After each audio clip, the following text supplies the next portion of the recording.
Today we're going to tackle some really big things, maybe the biggest ones we find in the universe, if we set aside the universe itself, namely galaxies. And after having, in previous episodes, looked at their collisions, the movements we have in our own, and the crazy structures we find there, today we're going to dive into their turbulent history. Because whether they're giant or dwarf, no galaxy is unchanging. Constantly evolving, they interact with each other, brush past, collide, and merge. And occasionally, some of them can even get blown away. So many cataclysmic events that explain the great variety of shapes taken by these vast collections of gas and dust, which can contain anywhere from a few million stars in the smallest ones to several hundred billion in the largest. And since we have to start the story somewhere, let's get right to the heart of the matter with the most well-known ones, the clichés. When this name, galaxy, is mentioned, the image that often comes to mind is that of a whirlpool, a vortex. These spiral galaxies, with the appearance of cosmic hurricanes, are the most iconic and also the most numerous in the universe. Mostly found in the outer regions of galactic clusters, they account for 60 to 70% of the galaxies we know. We live in a medium-sized one. The Milky Way, which belongs to the class of so-called barred spirals, has a diameter of about 100,000 light-years. Within spiral galaxies, stars, gas, and interstellar dust have concentrated and become flattened into a rotating disk in which long spiral arms have formed, winding out from the center. These arms, depending on the events that have marked the often turbulent lives of galaxies over long periods of time, can split, merge, or twist, thus giving rise to a wide variety of appearances. In fact, in the universe, nearly half of galaxies of this type have, like ours, a bar crossing their cores, through which it is believed that part of the gas flows are channeled to feed material into their spiral arms. It is in these regions, denser than the galactic average, that the vast majority of stars are born, igniting from cold gas clouds collapsing in on themselves. While the central bulge, on the other hand, is made up almost exclusively of very old stars. Here, you can see that this splendid spiral has arms rich in clusters of young, recently formed blue stars. In this image, the stars you can see here in the foreground belong to our Milky Way. As for these tiny galaxies that can be seen here and there, they are actually immense but extremely distant, located in the background, and therefore appear very small to us. As a result of repeated interactions or collisions with other galaxies, spiral galaxies can become disrupted, lose the vast majority of their interstellar matter, or even convert almost all of it into stars, to the point of sometimes becoming unrecognizable. From then on, deprived of the nuclear fuel needed to ignite new suns, they take the form of lenticular galaxies, in which the disk seems to have lost its spiral arms. Here, the interstellar medium has nearly vanished, lacking the amount of raw material needed to create stars. These giant galaxies, often much larger than typical spiral galaxies, represent the transition to so-called elliptical galaxies, galaxies with a vaguely spherical shape, which make up nearly a third of all galaxies in our universe. In these galaxies, the number of stars gradually decreases as you move away from a very bright core toward diffuse edges. Spanning a wide range of sizes and brightness, elliptical galaxies are the result of repeated mergers and collisions. They can be very small, barely brighter than an average globular cluster, and result from a slow stripping of their gas by massive neighboring galaxies.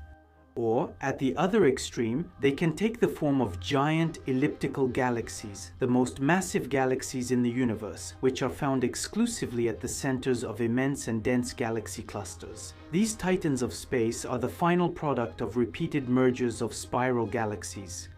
In all cases, regardless of their size, in elliptical galaxies, the vast majority of interstellar matter has ignited, has been transformed into stars, and the gas clouds have already given all they could. The interstellar medium, the kindling for stars, has become depleted. All these galaxies are made up almost exclusively of old stars.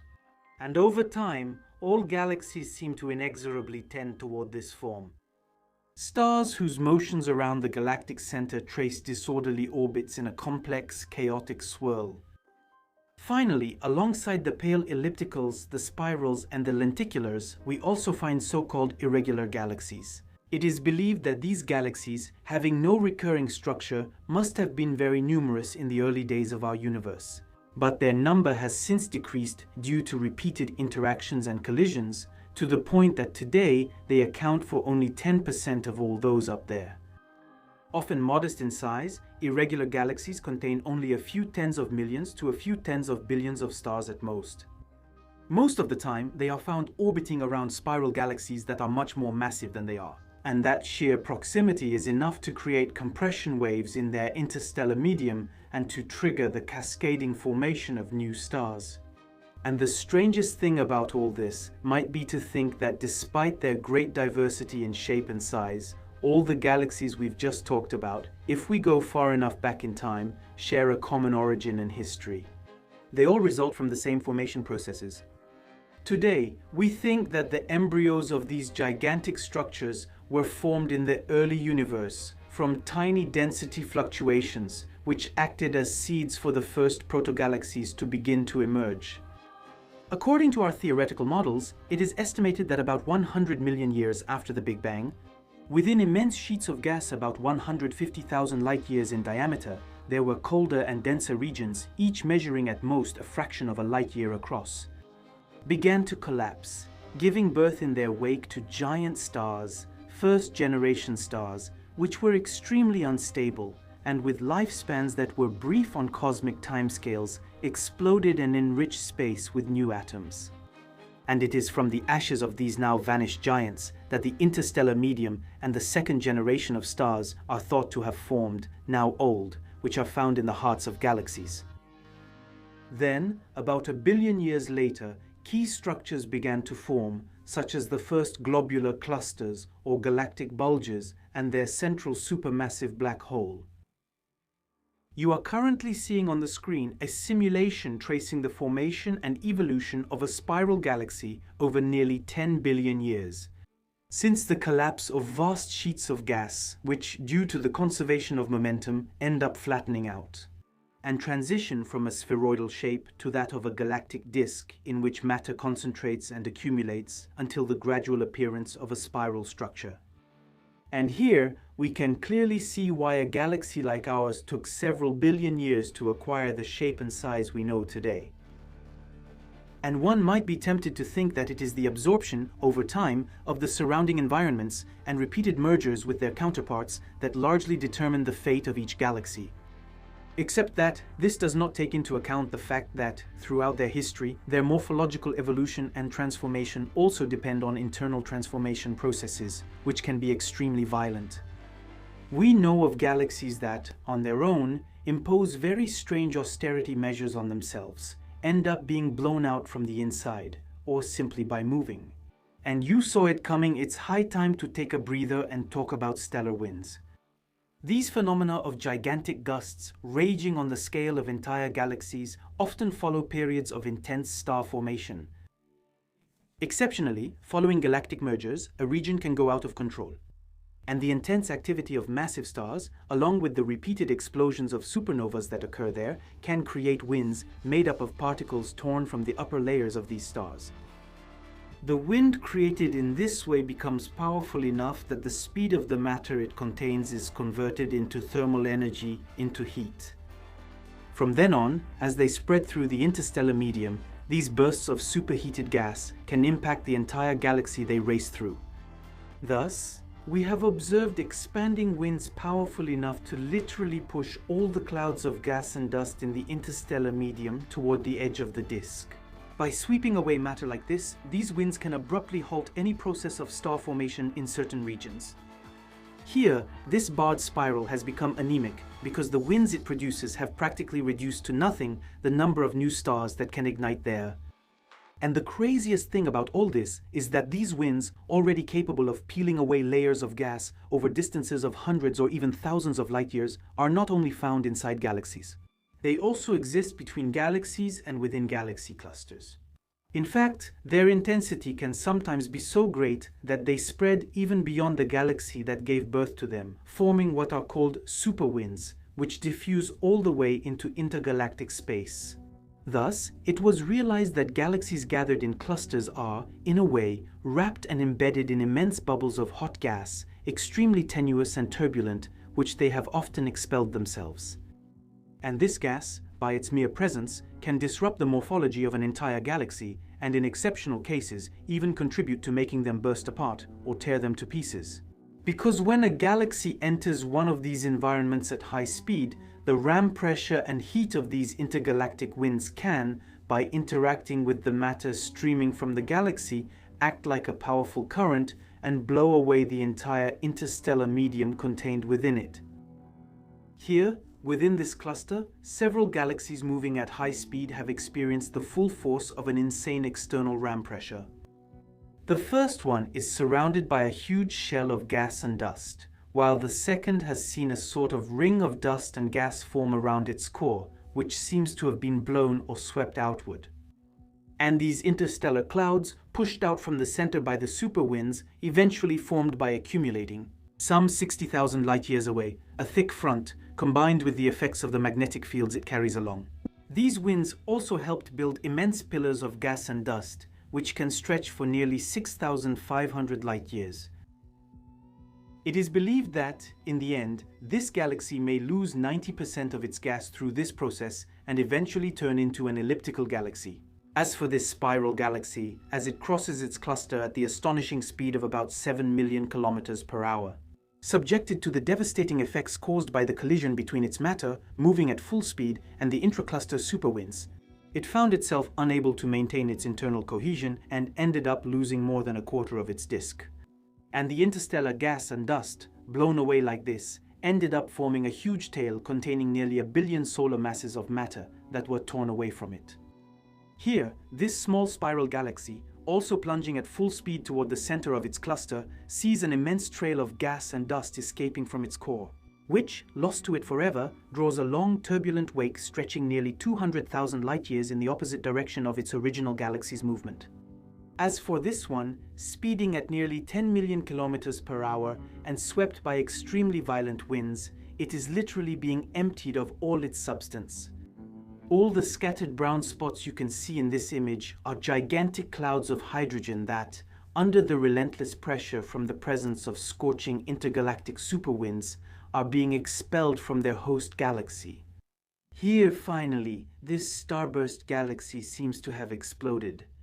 It is believed that, over time, the 340 million solar mass black hole at its center is in the process of cannibalizing, by pulling in clouds of cold gas and dust.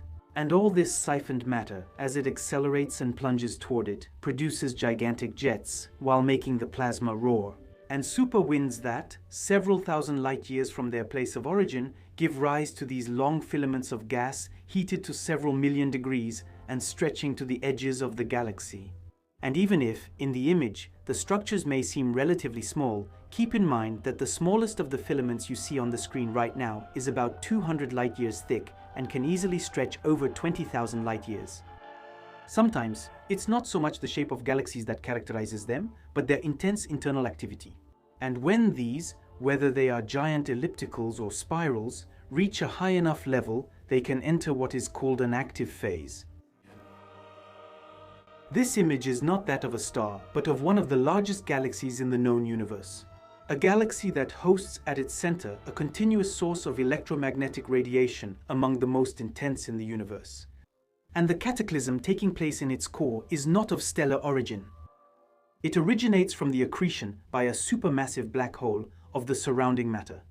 Matter that, as it plunges toward the center and is extraordinarily accelerated, will help form a pair of jets, beams of particles shot into space at speeds close to that of light. These active galaxies, spewing powerful, highly energetic radiation, are called either Seyfert or quasar, depending on their luminosity. Here, this spiral, containing an extremely bright core, displays a massive bar as well as numerous nebulae, dust lanes, and clusters of giant blue stars. There, the dazzling core of this barred lenticular galaxy, also of the Seyfert type, also hosts an active supermassive black hole. And the chaotic turmoil of matter plunging toward it eventually forms a resonance ring encircling the center, rich with millions of forming stars. And although they are among the most energetic objects in the universe, Seyferts, like quasars, are not particularly rare. In fact, just a few million years ago, our Milky Way was the scene of this kind of spectacular event.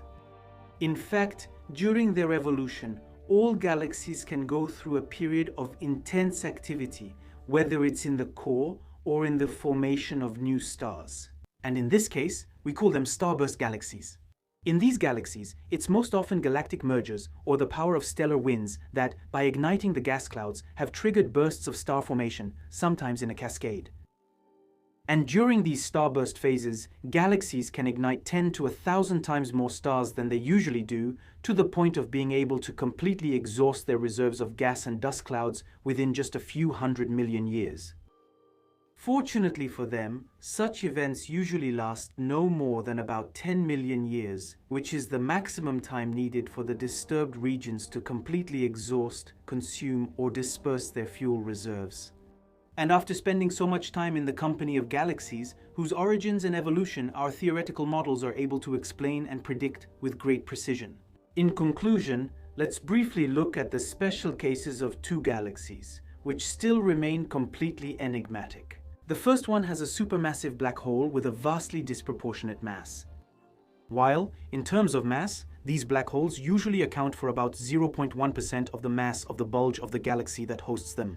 The supermassive one at the heart of NGC 1277 with its 17 billion solar masses accounts for 14% of the total mass of the Lenticular galaxy and 59% of the mass of the galactic bulge. Extraordinary. Huge. Disproportionate. The second one is 5 times more massive than our Milky Way, while being 12 times smaller in size. At the heart of this one is a region containing nearly 300 billion stars, which is almost as many as our galaxy has, and all within a region barely 1,300 light-years across. And in both cases, we still haven't been able to reasonably explain the reasons for these anomalies.